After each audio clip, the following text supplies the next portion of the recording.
Hi guys, mag-wallet trade pala tayo sa aking ka-workmate. So, ito yung wallet ni sir. Pinayagan niya naman ako na tignan yung laman ng wallet niya. So, ayan.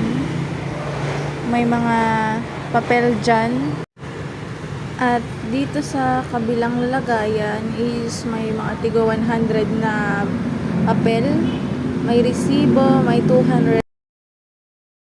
At ito naman sa isa. Okay, let's see. I have a coins. Yeah.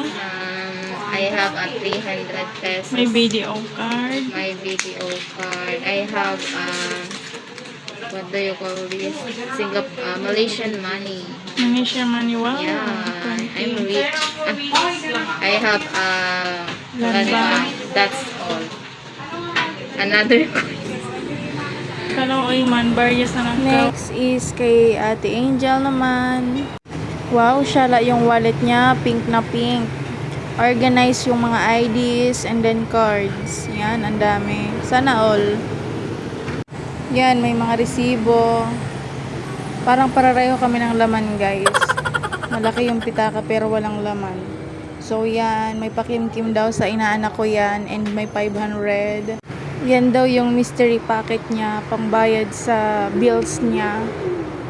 Yun lang.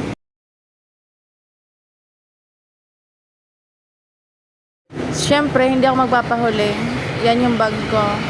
Made from Baguio pa yung wallet ko. So, tignan nyo guys kung ilan yung laman. Wow, nakakagulat. 11 pesos by quintas. Yun lang.